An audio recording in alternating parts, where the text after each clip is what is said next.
What up? What up? What up? Hello, beautiful party people. Thank you for tuning into this episode of the Trip Sitting Podcast. Now, this episode is a little bit different from, honestly, some of the other episodes that I've recorded, just because it's not hyper focused on spirituality and psychedelics and I guess whatever the normal usual shit that I kind of talk about. This was really just me talking to this dude who had this dope story, Chancellor Jackson. I mean, I say dope, I guess kind of jokingly, but you know, he made the best of it. But basically he was in China and he got locked in Chinese prison for a cannabis conviction. And he did not speak fucking Mandarin. Like, he just was in this situation and simply just like had to deal with it. And he got through it, and then he wrote a book about it. And now through this whole experience, now he's actually like a published author, and he's helping other authors with their shit.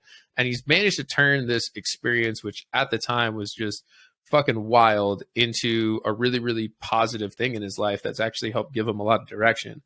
And that's why I wanted to record this, was just to talk about like a real person's experience, just going through some shit and how they made the most of it. Chancellor's also just funny as fuck too. So you'll see when you listen to the episode that he's just a really good guy, easy to talk to.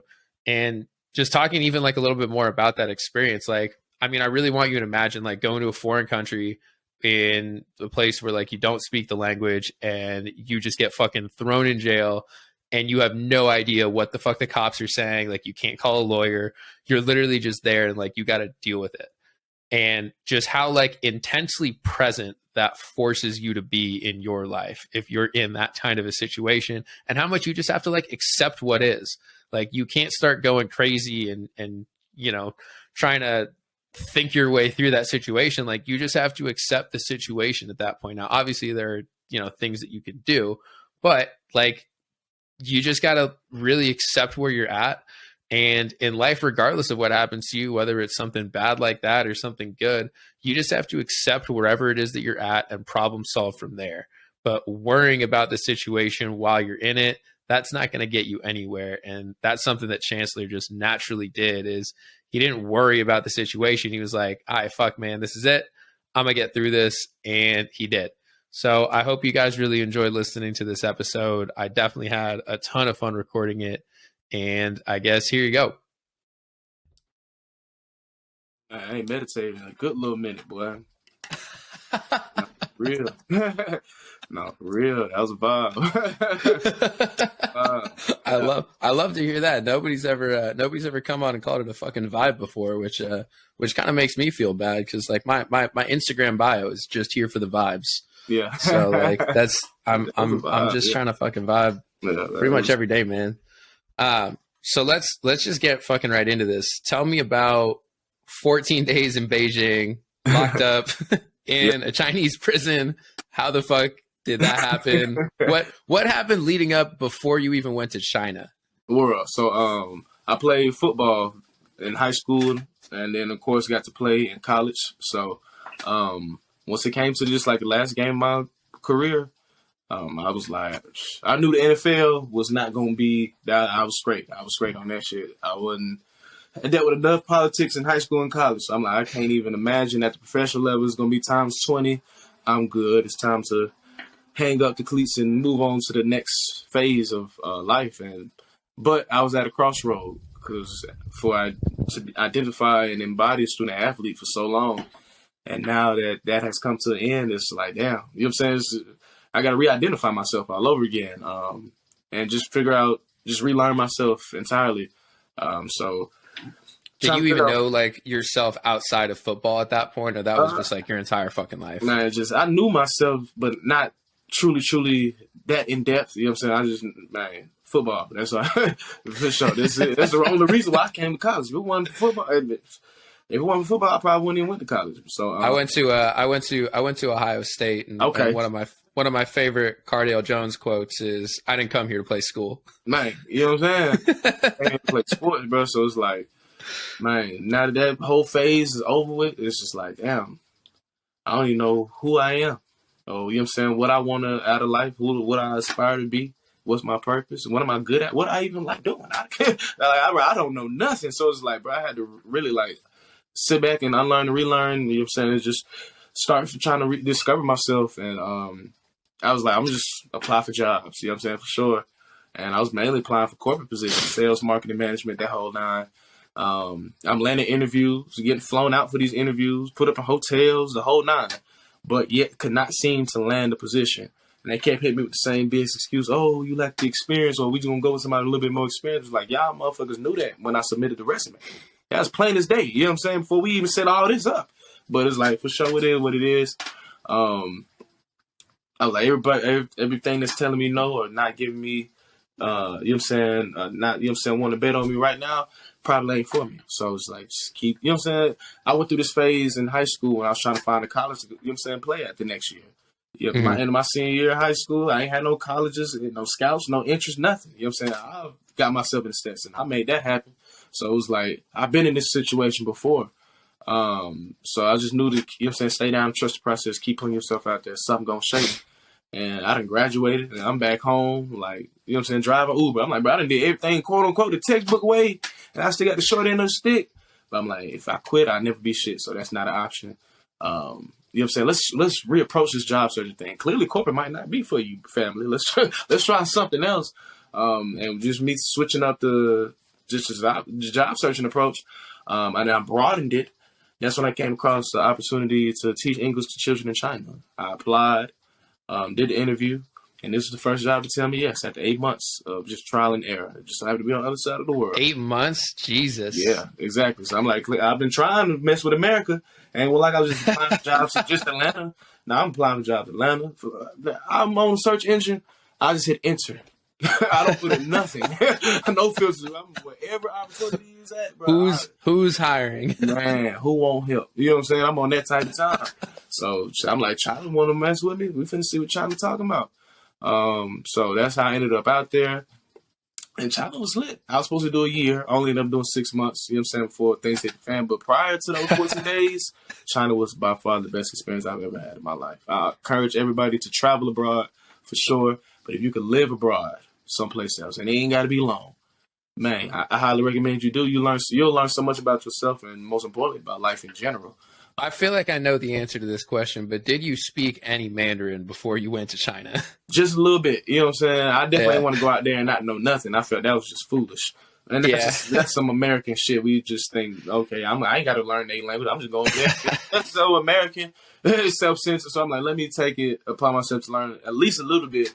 Now, as far as having a full in-depth conversation like you and I are having, it's quiet. It's not happening. But I knew just enough to move and groove and work my one, you know what I'm saying, get what I needed. So it was smooth in that aspect. And, you know what I'm saying, exploring China. I mean, I'm from Atlanta, Georgia, bro. Beijing, China is a completely different world. It's still life as we know it. You know what I'm saying? People get up, go to work, kids go to school, still that whole nine, but it's still drastically different. You know what I'm saying? Just from the culture, language, you know what I'm saying, people, products, everything. But it's a vibe, though. It's a vibe.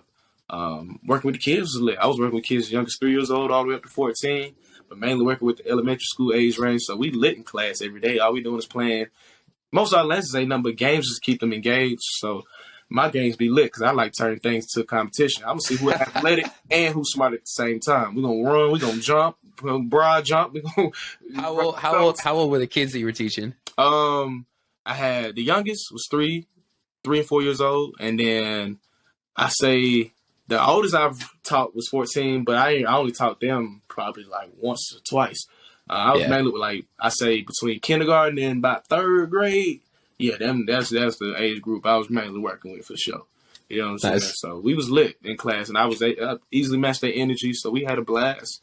The food was absolutely amazing. Authentic Chinese food is like no other. The cuisine is different, but it's extremely healthy for you. And you know what I'm saying?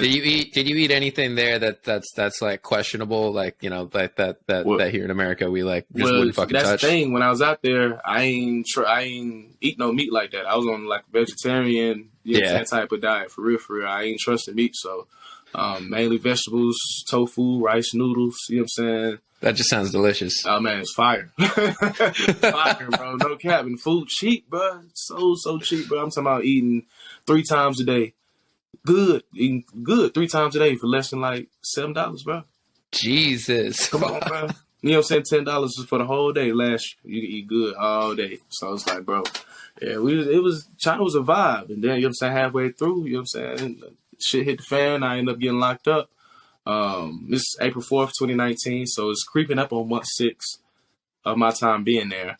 And it's a day off for me. I'm finna get ready to head to an event to meet. It's a team builder event my company's throwing. So I'm going to get ready to meet some colleagues and other friends there.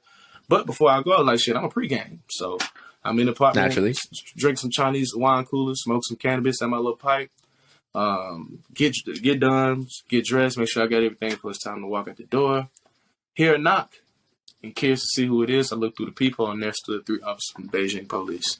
So yeah, I'm spooked. You know what I'm saying? Sick. Like, oh, what they doing here? Scramble, put everything up. Open the door. They enter. The officer in front, he's questioning me about, you know what I'm saying, drugs. They're from my own drugs. Now, I'm from Atlanta, the city of finesse. You live by the finesse, you die by the finesse. So he asked me if I'm on drugs. I'm like, drugs? Who is this guy? What are you talking about? I don't know what this goofy. What's a drug, man? Passport? Yeah, that's probably what you meant to say, passport. I'm going to go grab my passport. And, you know what I'm saying? You got me confused with somebody else. So I go grab all my documentation, bring it to him to look over. The other 2 officers just scoping the place out. Time progresses. And another officer enters the apartment. He has something in his hand. I really can't tell what it is. I ain't really trying to put too much energy behind trying to figure it out either. But the officer hands that item to the officer that I was originally speaking to, and then that officer communicates to me to pee into the cup, so it's a drug test right there on the spot. I was like, oh yeah, it's over with. Bruh. It's over with. Do the drug test, fail the drug test, of course. And now it's about 8 officers in the department. They ransacking the place, and one officer in particular speaks English fluently. He's questioning me about failing the drug test. One if I had any. They think you're fucking selling. Why do they got 8 officers for fucking like for weed? I don't even know. I'm just trying to keep my composure. Yeah, and trying to figure out how I'm gonna get out of this situation. Like, what? So, yeah, the officer, he just questioned me about failing drug tests, if I had any more weed, you know what I'm saying, who I get it from, you know what I'm saying, woo. Now, mind you, I'm still high as Orion. The moment is big. I'm pissing down my leg, and yet still trying to keep my composure. And every question this officer poses to me, the first thing that just comes to mind, I'm just blurting out. I'm not even really putting too much thought in it. I'm just giving an answer. He asking questions, I'm giving answers. And it got to the point where I was catching myself in my own lie. So I knew for a fact he probably was catching me in my own lie. But you live by the finesse, you die by the finesse. So I'm sitting here finesse till I can't no more, playing a fool like I don't know what's going on. And it got to the point where the officer realized I wasn't going to give him nothing that he could work with. So it's like, you know what I'm saying, Shrey's up. We know you got more, you caught red-handed. So I'm like, it's all good. I died by the finesse this time. I'll live to finesse another day. Now I got to hold myself accountable. So I fess up to it. They confiscate everything, throw the cuffs on me, escort me out the building, set me down in the police van. And now I'm just, you know what I'm saying, in disbelief, really, that, you know what I'm saying, this is happening and curious to see how this whole thing's going to play out. And so we just, you know what I'm saying, riding from precinct to precinct. My official interrogation is done at the 2nd precinct, and it's dramatic within the book because they take me to the basement of the precinct and lock me into this all-metal chair that looks like an electric chair to do it. So this chair locked my shins, thighs, waist, chest, and arms all into one place. The only part of my body I could move is my... Bro, what? So I did my whole interrogation just like that. But up until this point, that was plenty of time to come up with a good story to finesse their ass with. So I gave them my fabricated story. You know what I'm saying? I'm assuming it was solid, and they brought the transcription over for me to sign it. All this shit is written in Mandarin, so I have no clue what it says. I signed it and thumbprint it. I'm like, all right, what's next? They release me from the chair. We do my mug shot, handprint, and they throw me back into the holding cell. And now I'm just in there reflecting on the whole day, thinking about what I could have done better at the apartment when, you know what I'm saying, they first showed up, and what I could have said better in the interrogation just now. And, you know what I'm saying, just running through all these just different scenarios and outcomes. Well, just different scenarios. All in all, my outcome would still would have been the same with me failing the drug test. So I'm like, I would have damned if I had. You were fucked from the get-go. Exactly. You know what I'm saying? It's been over with. So, but yeah, now I'm finally coming. My high's finally coming down. Like, it's been hours. I'm finally coming down. Now I'm fading out as consciousness, and I'm still handcuffed. So I'm trying to just find a comfortable spot to try to catch the disease while, you know what I'm saying, I'm still handcuffed. You think that being high made that whole experience better or worse? And when everything popped off, well, me being high definitely made it. Like, you read the book, like, bro, this man is too chill. Bro, Yeah. such a serious situation. He's so chill. He's so like, man, I'm high. Little do y'all know. You're like, oh my, I'm just here for the ride. Bro, I'm geeked up. Like, you know what I'm saying? I'm geeked up. So hours and hours pass. They come get me from the holding cell, walk me to the lobby, bring my basket close, tell me to get dressed. So I'm like, oh shit. See, when you work with these people, you comply, your energy good, everything work out. I'm good. I'm getting out. You know what I'm saying? So I'm dressed. I'm waiting for the next set of orders. They had me follow them. You know what I'm saying? Just through the door, down the hall, and now we in this room that I can only guess is some form of evidence room, just because I see evidence bags everywhere. But in the center of the room is a table, and in the middle of the table is everything that was confiscated from my apartment. So the officer sits down. And he weighs up the weed right there in front of me. Now, one, this is an interesting phase within the book because as a reader, you're curious to know how much does he actually have on him. Two, when have you ever heard or seen law enforcement weigh whatever they just confiscated from you right up in front of you? I felt that was very interesting and different. And then three, as y'all can tell, I'm really not receiving any type of information up until this point. These folks telling me to jump. I say how high. That's the premise of the whole story. You don't know what's going on. I'm here to tell you I did 14 days. As you're reading, you just hoping to hear some information and just going to bed disappointed until one day they just finally call your name to go. So with all that being said, me not receiving no information from them, the only bits and pieces of information I was able to receive was from my ancestors, my higher powers, my guardian angels, whatever you want to refer to them as. Yeah. Are you religious? I'm spiritual. Spiritual. Okay. Gotcha. Yeah. How, were you always spiritual or did that start later in life? My spiritual awakening ain't starts until my junior year of college. That's junior year of college. Yeah. What started that? Really, it was, man, once you go to college and you get to take, you know what I'm saying, certain electives that you won't really get to, you know what I'm saying, embark on in grade school, nothing like that. So, learn about anthropology, sociology, and seeing how the system is constructed and it's set up the way for it to be exactly the way it is. I'm like, okay, it's a lot more to this world than we know. You know what I'm saying? And I'm like, now I'm just really curious to see how much more truth is out there. And me just expressing this to, you know what I'm saying, peers. One of my friends was like, hey, bro, you should watch this documentary called Hidden Colors.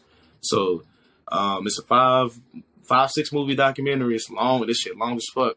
But I'm talking about, it talks about all the hidden history that people of color have played a part in from the beginning of time all the way up to modern day to the, you know what I'm saying, to where we are now.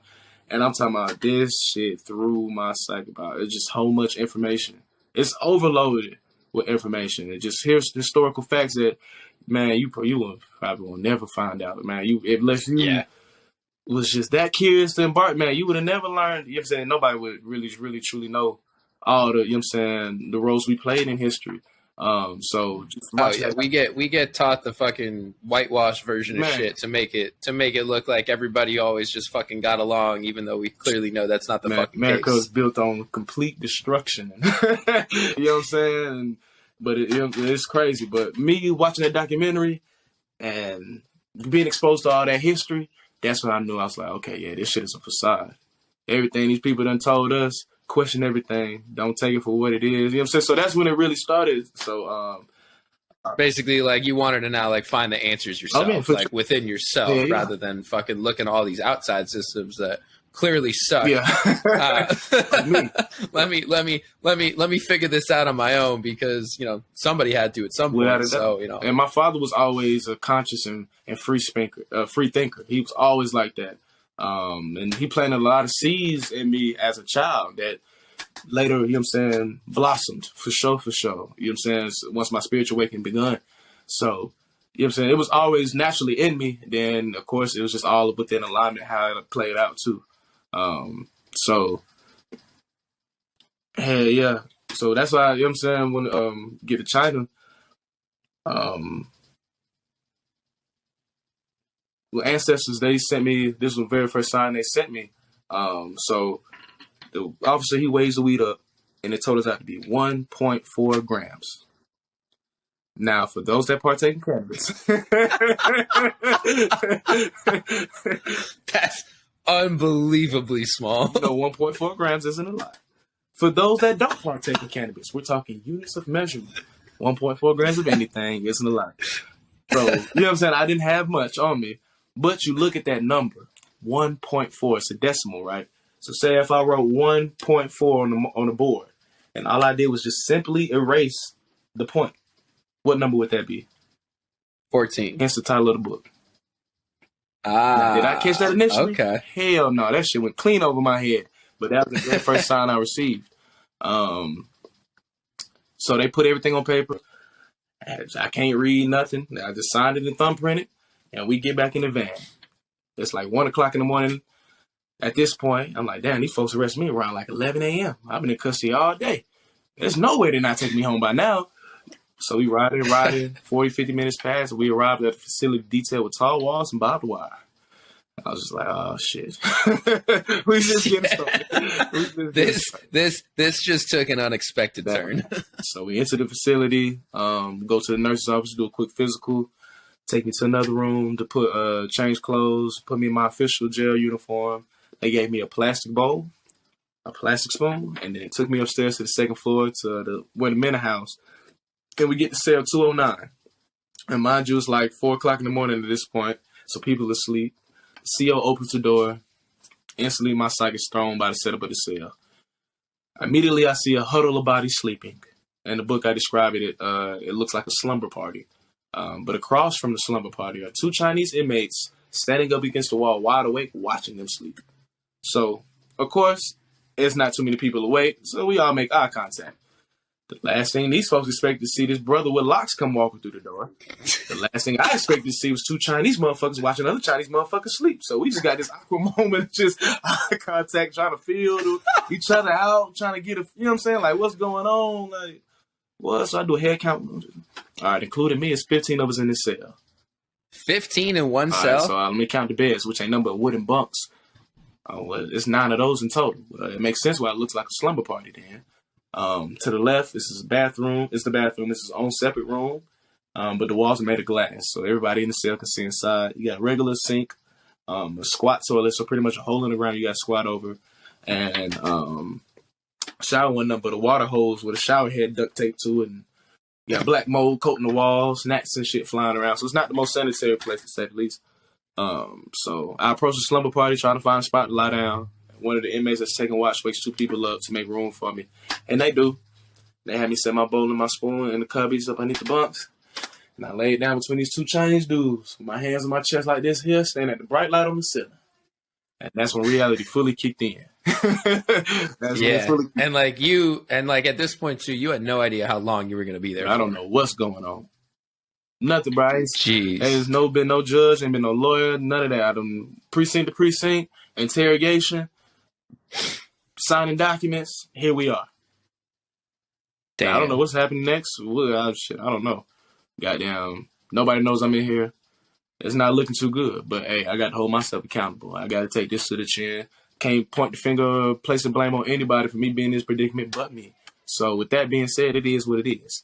Now, moving forward, what the fuck needs to take place to speed this process up? You know what I'm saying? Well, people got to realize you ain't here. All right. Well, what needs to happen, you know what I'm saying, in order for that discovery? Well, you were supposed to meet colleagues and friends at that event today. And you know what I'm saying? You didn't show up. I'm sure they called you. You didn't answer. Is that a red flag? Nah, not really, but it's weird. Now, when you don't show up for your classes Saturday and Sunday, our busiest days, all hell is breaking loose. Because 1, they got to find somebody to cover all your classes last minute. And then 2, one of those colleagues was going to meet at that event. Me and her worked at the same school. So I didn't show up to the event. They called her. I ain't showing up for work. Red flag, something's wrong. You know what I'm saying? Shawty, we from Atlanta too, so she already gonna know like something's wrong. You know what I'm saying? So I'm like, boom, that's one phase. The other one, I had a girlfriend at the time that still lived in America, but we talked regularly. I said, when I don't respond to 2 of her messages, all hell is breaking loose. So I'm like, I know I'm going to have to live. It's Friday morning right now. I'm gonna have to sit through the weekend before I become missing on people's radar. So come Monday, hopefully the search for me will begin then, and shit, we'll just, you know what I'm saying? We'll get to Monday and then we'll try to come up with another mental game plan. You know what I'm saying? We'll just cross that bridge when we get to it. But as of right now, let's just focus getting through the weekend. But yeah, man, locked up 24 hours a day, 7 days a week, 15 minutes in one cell, 9 wooden beds, 3 soups a day. And literally all I had was that one plastic bowl and that one plastic spoon for 14 days. Jesus, man. Did you get to is there fucking yard time? Like you get to leave the cell and like do anything? 24 hours a day, 7 days a week. In the cell. Holy shit. Straight up. Did anybody try to contact you, or like do you know if they tried to contact you while you were in there? Like I wasn't able to... after the weekend, like, were they allowed to tell you like, hey, people have fucking called, or like somebody got you a lawyer, or like any shit like that? After day 3, day 4, chapter 4, I moved to a whole new cell. So the first 3 days, I was the only foreigner, the only English speaker in the cell. So there ain't no communication whatsoever. It's just me reflecting. A whole lot of reflection. Hell, chapter 3 is titled War of My Reflections. It's nothing but reflecting. So now we moved to chapter 4, day 4. I moved to a whole new cell, now amongst 2 other English speakers. Nice. So now I can finally communicate with somebody, and I can start making sense of how the jail operates. You know what I'm saying? What are the rules of the jail? Like how the jail even functions. I don't even know that shit. You know what I'm saying? I can learn that and then definitely how this whole process works. But I still have no clue how long I'm going to be here. But ironically enough, everybody else knows all the information to the fullest detail. I'm the only one that ain't been explained nothing to. You know what I'm saying? Nothing been explained to. Yeah. But that's what makes my story what it is too. So it's an upside on, you know what I'm saying, after day 4, chapter 4, just because we finally got somebody to talk to. We can learn about different characters, their backgrounds, even the Chinese inmates. We can finally talk to them now because we got translators. So it's a vibe. The next couple of chapters just learning everybody, and now we can make sense of how this thing works. And now it's like, okay, how we gonna when we gonna find some information? Now it's on that type of time. We gonna get some concrete information, and that concrete information never really comes aside from those dreams I have. And even then, it's still like I'm not sure if this what this means, or like, you know what I'm saying. I can't even make heads or tails out of it. But yeah. So when you eventually do get out, like day 14, like did they just come and just be like just grab you and then they just walked you out and you're like, holy shit, I'm getting out? Deadass. Like straight up. You be like, whoa, for real? Me? For real. That's fucking wild. Now, this might be an interesting question. You stay in contact with anybody from? Oh yeah. I just tapped in with my, you know, the 2 English speakers. I just messaged them this weekend. Cause I'm like, bro, I be talking about y'all so much on these interviews. I'm like, bro, I had to tell me what's going on. One of them is back in China. He's in Hong Kong, and the other one's still in Brazil. Yeah. Damn. Would you go back to China? Well, I guess, have you been back since? Well, COVID happened, so I bet once we was released, I was immediately deported from the country and placed on a 5-year ban. Got it. So my ban isn't up until next year. Yeah. Okay. But even then, do you want to go back? It'll have to be on the same type of time as it was before. Like, you know what I'm saying? It's an opportunity taking me over there. It ain't like I'm going out here just free willingly. Like I got a full experience in China. Good, bad. Yeah, you got one of the most authentic experiences that I think anybody could have asked. Live my best life, then saw the worst that China could offer. You know what I'm saying? How it could really be. I'm like, shit, I got a full scale of it. You know what I'm saying? I'm sure I'd be curious to see how's it like now, because it's been years since then, and just to see how it's operating, moving now. And then, of course, I document the whole thing. You know what I'm saying? Especially, that'd be crazy. That documentary would be too hard. That'd be too hard. No cap. So when did you start writing? Yeah, so I got back in April 2019.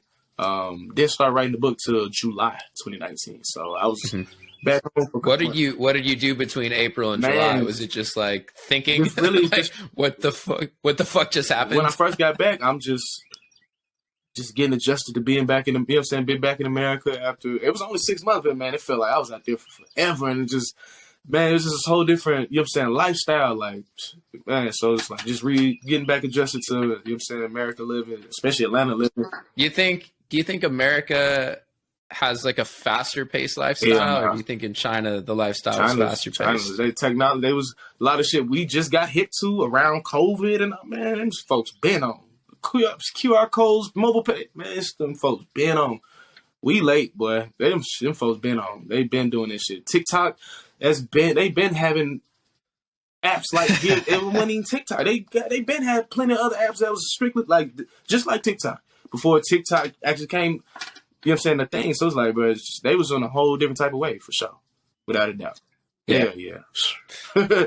What man? That's why I love to go back now to just see what it's like looking like to see how it's operating. Especially hit up Japan, see because I know that's another technological advanced country. So just seeing how they moving and grooving.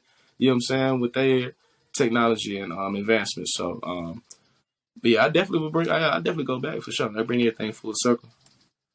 Yeah. So July 2019, you started writing. Like, what made you start writing? Did you ever enjoy writing when you were younger? I mean, hell nah. It was anytime I had to write, it was school shit. You know what I'm saying? So, It's like, fuck especially this. college. Yeah, I remember writing essays like in grade school, but like it'd be like for the end of year test. You know what I'm saying? That's the only real writing I remember doing. I remember writing essays like that. Then when I got to college, it was a rude awakening. Like, well, hold on, bro, I got a paper in this class, and this class. Hold on, y'all tripping. Hey, y'all want 4-5 pages each? Oh, come on, bro. But it's my major, communication media, so that's a writing intensive major. Did I know that? Hell nah. But, you know what I'm saying? All that preparation was definitely, you know what I'm saying, came full circle. You know what I'm saying? Down, you know what I'm saying, years to come. So, like, I was just chilling with one of my partners. He was a published author before we graduated high school in 2014. He was like, hey, bro, you should write a book about your experience.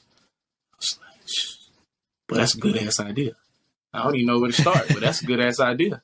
He took it a step further, took my phone, went to my notes section, left me a 5-layer outline. I started filling in the outline, caught a flow of how I wanted to tell the story, moved it from the notes on my phone to a Google Doc to type it up.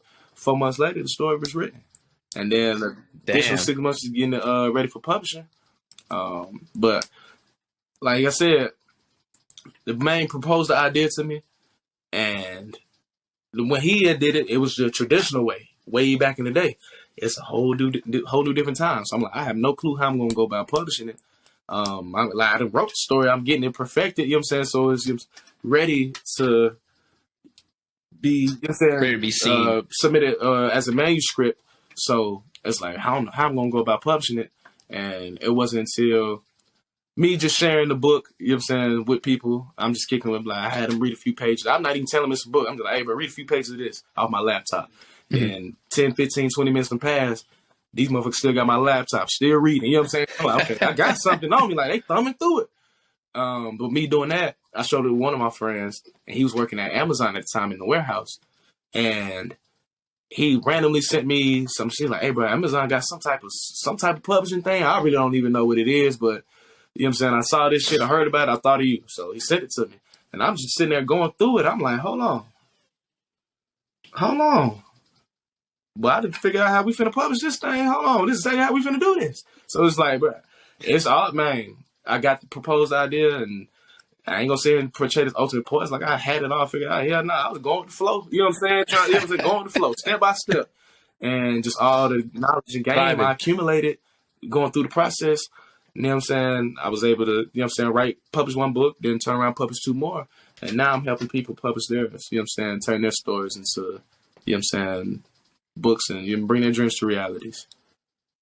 Hell yeah, man. That's fucking beautiful. So I wanna now touch on like the next stories, which I mean, you said are all similar, but seems definitely more, you know, romantic. Definitely has like a lot to do with love. So before I even ask you about the books themselves, what is like the concept of love? Like, why is that even an important thing that you wanted to write about to begin with? Cause I feel like shit, man, there's so much hate in the world, you know what I'm saying? And ain't enough love to balance it out. At least genuine love, for sure. You know what I'm saying? And that's something that we all need. Imagine if people gave more love versus envy, hate, jealousy, you know what I'm saying? All these other negative concepts, people replace that with love. I think a lot of people don't know what genuine love even is the thing. And like, I mean, and that's like, I fucking a year ago, my definition of love was completely fucking different than what it is now. Like once you like feel genuine love, like genuine unconditional love, and like I think it has to come from the self first before it's even like externally out. But like once you feel that, like then you know. But if you never feel that, and like that's what spirituality is like helped me do, is like actually feel that genuine self, genuine love. And now I know like, oh, it's loving truly unconditionally, like regardless, like for all of your flaws and all that shit. Like you don't need to change, but it's, getting there is tough. Like we got so much shit in society, so many love stories, like, these romantic comedies and books and everything that like show love as this like, oh, it's like ultimate sacrifice and like you're giving up parts of yourself. Like that's not fucking love. Really, I was like, man, what do you see? What have you seen with your own two eyes? Me personally growing up, shit, I ain't had both parents in the household. You know what I'm saying? Papa was a Rolling Stone. Dukes was pretty much a hopeless romantic. You know what I'm saying? So it's like, in that aspect, I never really saw genuine love. You know what I'm saying? Healthy, fulfilling love. I never saw that. Even, but you don't know that at the time. Like, this is what you now think love is. Even looking at my family, look at the family. You know what I'm saying? My mama's side of the family, it's 6 of them total. She number 5. And all 6 kids, one of them is married. All of them got kids. Damn. Not all of them except for one have, you know what I'm saying, has kids. All the kids, you know what I'm saying, out of wedlock, you know what I'm saying? So it's like, this whole love is something that does not exist, you know what I'm saying, in my family. It ain't existed in a good, even if, because ironically enough, my mama, she had, and all her siblings, they had both parents in the household. But for y'all's love life to play out the way that it did, lets me know that their dynamic wasn't the best either. You know what I'm saying? So yeah, for me, it was like I almost came to the conclusion that like basically I'm like, well, love doesn't actually exist. So like you can either go that way, or you can go the wait, maybe I just haven't actually seen what true love is. Right, no facts, and it's you know what I'm saying? It's gonna be it's a marathon for sure. It's a journey of self, you know what I'm saying, that discovering that aspect of yourself and making yourself vulnerable. So how did that journey start for you of basically discovering what true love is? Shit, me finally being open and willing to receive, you know what I'm saying, love, or just, you know what I'm saying, being in the mindset to, all right, let me try to look for something serious, try to be serious with somebody. That's what it had to say. It took that initial step first. And then once I found the girl, oh, then shit, man, it was easy after that. You know what I'm saying? It was easier to do it. And then shit is just taking a leap of faith. It's like, okay, I'm finna do something that's really taboo for me. You know what I'm saying? But it's like, shit, we're gonna stick to our comfort zone and, you know what I'm saying, keep doing the same shit that we've been doing, or we're gonna step out on faith and skydive. You know what I'm saying? So he told me don't jump with no plans. You better be sure. You better be sure. On me. But just, man, taking that leap of faith and, you know what I'm saying, being open and willing. And shit, man, it was liberating. It was rejuvenating. It was definitely enlightening. You know what I'm saying? It's just like, okay, this kind of lit. Like, before I thought this, you know what I'm saying? I didn't know what it, you know what I'm saying, what all, you know what I'm saying, love entailed. But I'm like, shit, bro, this shit is lit. My experience has been a whole lot more positive than any negative. For real. It's barely been any negative. Yeah. It's been a lot more positive. Do you think that's because you were so like conscious about what you were doing though? Because like it sounds like you were like super aware of like, okay, this is a leap of faith. I just got to fucking do it. Whereas like most people that I think I see get into relationships, ones that fail specifically, like they just do it and they don't fucking know why they're doing it. For sure, you hit the nail right on the head. For sure. Yeah, you know what I'm saying? Just jumping into it, just be doing it, or really dating this person because of what they possess. You know what I'm saying? Versus who they are, and you know what I'm saying. All this and the other. Yeah. So yeah, definitely. And then me and her was just perfect for each other, especially around that time of our lives. You know what I'm saying? And our zodiac signs are, you know what I'm saying, like sister signs and stuff like that. So we had a lot of. It was just crazy. It's universal, honestly. It was universal. So, but this story in my life and then 14 days were huge components of my early adulthood that shifted me, you know what I'm saying, drastically into who I am today. And that's why I had to write about him. I had to write about him and just, you know what I'm saying, put my, you know what I'm saying, tell my story. And, you know, especially when dudes that be read the romance saga, man, they can relate to it so much in so many different aspects. Even a lot of women, they read it, you know what I'm saying, they can relate to it as well. So Are you still with the hell same girl? nah, that shit over with. That shit been over with. That shit been over with. That shit been over with. So what happened? You gotta read Real Love Never Dies. Oh, you motherfucker. Real Love Never Dies. But you know what I'm saying? That's what, so you got You Love, You Learn. That's pretty much, ideally, that's book one. It should be book one. That's the pre.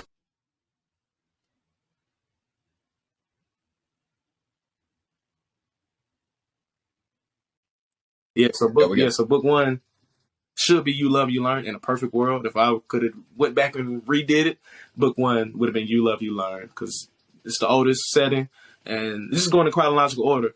Then, and it's really tricky with Real Love Never Dies in 14 days, because You Love, You Learn is pretty much capturing year one of our relationship, you know what I'm saying, my junior year of college, and that's also when my spiritual awakening begun too. And then Real Love Never Dies touches on year two of our relationship, my senior year, going through all the job phase, job hunting, graduating. Now, me having to enter the real world, she's a sophomore at the time, so she still got 2 more years left. So, you know what I'm saying, just that whole phase, me being in Atlanta, she being in Florida, but me still trying to find a job. Oh, damn, I just landed this job. It's just happened to be on the other side of the world. And then it touches on what I was on prior to those 14 days. A lot of adventures that I was doing, you know what I'm saying, embarking on before, and just in China in general, before the 14 days. And then that's when 14 days come into play. And then you got to finish it back off with Real Love Never Dies. So in a perfect world, that's how the whole story should be read. But yeah, it's just all telling one long ass story. No cap. Gotcha, man. That's sweet. So I guess after like embarking on this whole fucking journey, like now you're a writer, and it sounds like you had no fucking idea that was going to happen before that. Like what are your thoughts on, I guess, like finding that purpose? Like, do you think that that's something that you seek, or like, I asked this because it basically sounds like that found you. Yeah. Like you didn't go searching for it.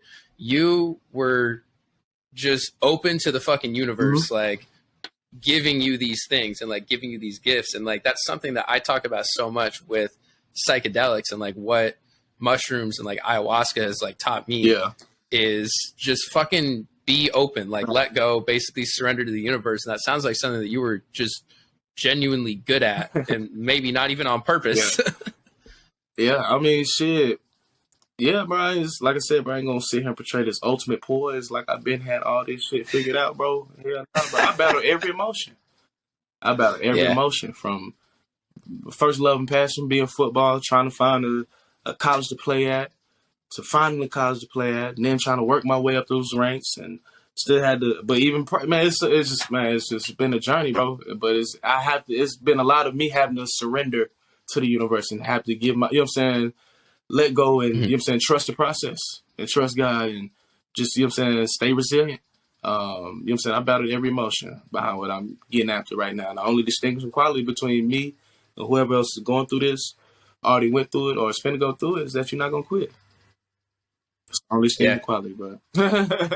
You ain't gonna quit. Not gonna quit. And then also too, like what you have done is you didn't try to control anything. Like you weren't there thinking like, oh, I need to do this. Like even when you were in fucking jail, you weren't like, well, I need to immediately figure out a way to get out. That shit just happened. This is beyond my control. You know, control what you can't control. And being locked up, and that was the ultimate, man, test for that. Like, bro, like literally, I'm locked up in a communist country. You think I got any say so? I'm locked up in the communist country for drugs. You think I got any say so? Hell no. Sit your ass down, boy. Be quiet. For real. Sit down. No, man. Control what you can't control. And that's me. My thought process, my attitude towards it, for sure. Yeah.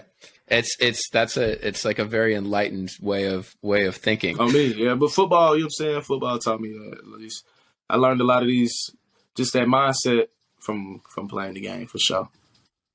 Yeah.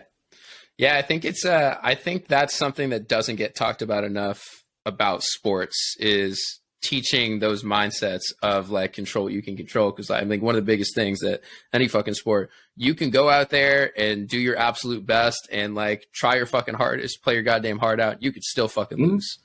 Like you can only control what you can control, which at the end of the day is your effort that you're putting forth. Like all the preparation that you do in order to basically show up and be present in that moment and do your best. That's the only thing you can control. Everything else is completely fucking outside. On me. No, for real. And just for like people just, you know what I'm saying? Just be trying to be in control of everything. And think they're bigger than the world. That's why I say travel, bro. You see how small you really are. For sure. So what's next? You like, is there anything currently right now that you're working on that you're thinking about? So, you know what I'm saying? Me turning, we're creating a service of, you know what I'm saying, coaching aspiring authors. So anybody out there that has an idea or a concept for a story but don't know how to go about putting it on paper, or say you've written a whole book but don't know how to go about publishing it, you can tap in with me and I can walk you through either or process or both of them if need be. And I had one client I worked with, and last year, I've been working with him since 2021, but he published his book in October of last year. He was ranked the #1 new bestseller in 2 different genres. You know what I'm saying? So just continuing to grow Corley Publications LLC, get more authors signed upon, published through us.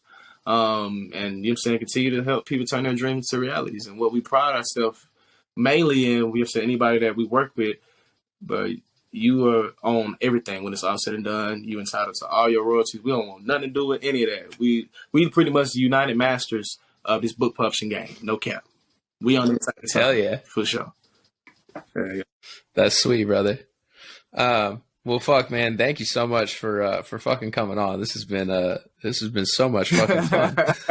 Oh man, it's been lit. And man, I just want to leave out with this message, man. It's from Nipsey Hussle. For those that don't know who Nipsey Hussle was, Nipsey Hussle was a mogul, philosopher, philanthropist, serial entrepreneur, and well known for his music and his clothes. From South Central LA, with Rolling Six Crip. But the message is long-winded, running through this life like it was mine. Never settling, but setting every goal high. 1,000 burpees on the path to my own self-destruction or success. But what is a mistake without the lesson?